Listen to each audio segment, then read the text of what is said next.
Why did this happen? Patterson asks.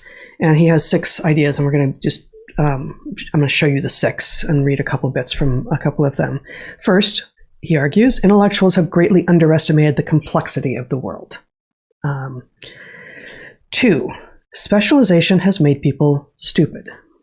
And that maybe wouldn't have been the word I would have chosen there, but maybe it would have been. Yep. And certainly in some cases that's true. And here's one of the specific things that he argues under that second of 6 reasons, ways that he thinks that we have arrived at a dark age in modern times. Specialization fractures knowledge into many different pieces, and in our present dark age, almost nobody has tried to put the pieces back together. Contrary to popular opinion, it does not take specialized knowledge or training to comment on the big picture or see conceptual errors within a discipline. In fact, a lack of training can be an advantage for seeing things from a fresh perspective.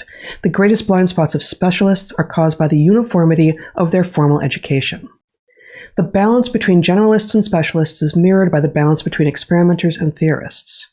The 20th century had an enormous lack of competent theorists, who are often considered unnecessary or too philosophical. Theorists, like generalists, are able to synthesize knowledge into a coherent picture and are absolutely essential for putting fractured pieces of knowledge back together. Now, this is completely simpatico with many of the themes that we have, had in our lives, been exploring since we were undergraduates, actually. But one of them in particular, just to bring the okay, but how does that operationalize? Like, how does that work in real time? Is that science relying on funding from external agencies, the 3-letter agencies like NIH and NSF and DoD, means that the scientists and therefore their employers, which is mostly the universities, that is, higher ed, the institutions, academia writ large, prefer more expensive science to less expensive science. And of course, we would all be better in a system where the more cheaply you can answer a question, the better off you are. Right? But that is the opposite of the system we have now. We have a system where the incentives run exactly the opposite of that. And theorists, people who put fractured pieces back together, as is sort of what we do on DarkHorse, but is very much what Brett does in life and has done as a scientist, both in your graduate work and in ensuing work in the many years since then, doesn't take very much money to do. Right? It's about thinking, it's about accessing people's ideas and people's brains and thinking about how they go together. It generally doesn't take instrumentation and chemical reagents. In modern times, you do need a laptop. You need a laptop. You need a laptop, but at some level, so do we all. Right?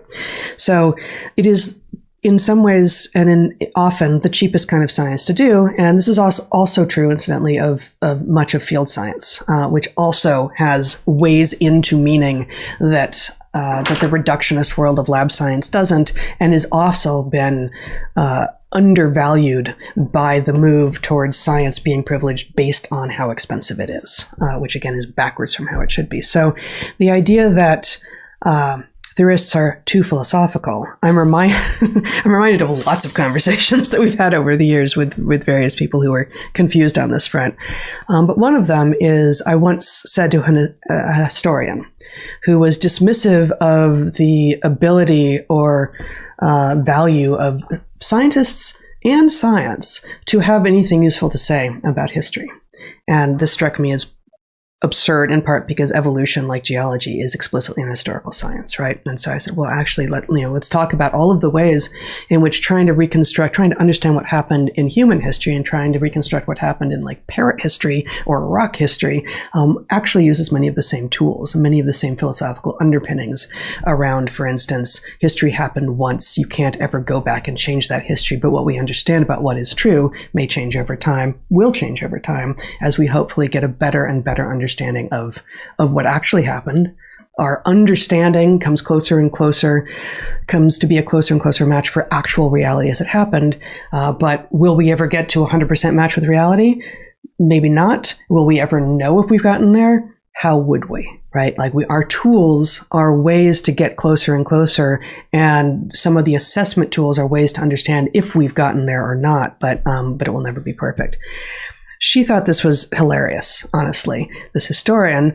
And when I pointed out that all of us in the academy have doctors of philosophy. That's what a PhD is, a doctor of philosophy. And that for me, that points out that at least at some point in relatively recent history, it has been understood that what all of us are supposed to be doing is thinking first about the epistemology, about how it is that we're making claims within our various fields of truth and what those claims are based on and whether or not they're justified. Is that actually what most modern people with PhDs are doing? Of course not. But that's the shame and the degradation of modern science and history and literature and all of the other fields. That is not about the fact that philosophy doesn't belong there in the first place. So I want to introduce a concept that I think is missing from this discussion. Mm-hmm. Okay. The problem is that by dividing things between empirical science, reductionism, and theory, the problem is that theory exists at every level, right? Mm-hmm.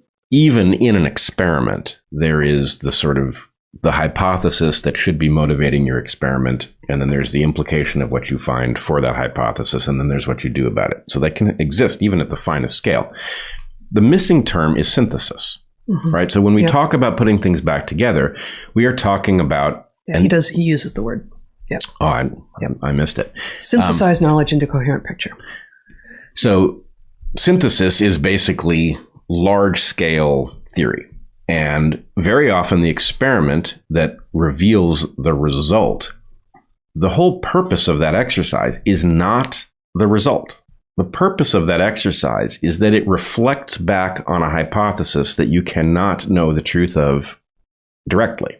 And so, if you take the example, which he alludes to here of the mouse telomere issue,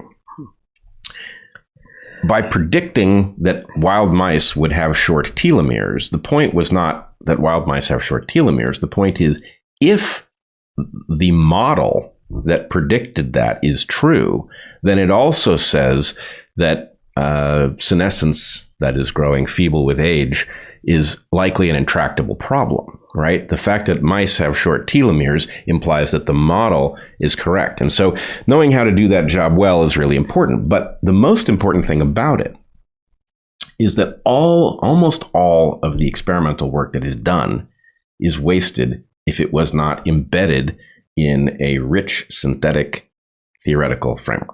Right, because very often, and it's maddening as a theorist sometimes to read the empirical work that's been done, because a lot of it was like, sometimes you say, you really needed an experiment to tell you that, because the fact is everything we know says that that's effectively certain, and yet you ran an expensive experiment to discover. And here, this presages this points to what we will talk about at the end of the show, I think, with regard to the sophistry around, point to the scientific result that shows that sex is binary. Right. Like, no one ever did that in empirical form because it's unnecessary. Yes. Because we can point to the 500 million to 2 billion, depending on how you count, years of evolution of sexual reproduction, of binary sexual reproduction. And no one has written the paper that was peer reviewed. And this is, and we'll get to this, the things that people both inside, but increasingly, especially outside of the academy of academic science, point to the things that we now use as ways to prove that we're actually doing science. And, I used to say in the classroom, okay, well, I didn't show up in a lab coat with glassware, therefore I must not be doing science, right? What makes you a scientist? Peer review is one of these things that people trot out all the time. Well, if it's not peer reviewed, it must not be science. And we were talking about a paper a couple of weeks ago here on DarkHorse, and I don't remember the specifics, but in which the author, said of another paper, you know what, they're going to say this isn't peer reviewed yet, but it has been, because I am the peer. I have all of the credentials and I have all of the work that needs to have been done in order to assess this paper. And I am saying that, as have many of my colleagues, that this work is good. So, at some level, take your institutionally sanctioned peer review and shove it, because that has now become a tool of the orthodoxy and the homogenization of thought. Yeah, it's a gatekeeping tool. So peer review is not the same thing as review by peers. That's exactly. And he gets there. He does say almost exactly that. But I don't know how to describe it, but in a world where science was really science, that is to say, all of the people involved in the endeavor were actually interested in the thing that all of them believe they're interested in, and we are told they are interested in, which is discovering as much truth as we can because it provides power for us to do more of what we want to do on Earth, right? In that world, it would be very upsetting to empiricists that something had gone wrong at the level of the theorists and those involved in synthesis, because the idea that most of what we do scientifically, the work that still goes on, the experiments that we run, is unnecessary, also means that our return on investment is ridiculously low, right? It's like if you wanted to find oil to fuel your civilization and you sidelined the geologists who could tell you where to look. Like, that would be dumb, right? You'd end up drilling most of your wells in places where oil couldn't possibly be found, and you could have known that. And, why would you do that? And the point is, what we've got is a system where science is functioning as a jobs program.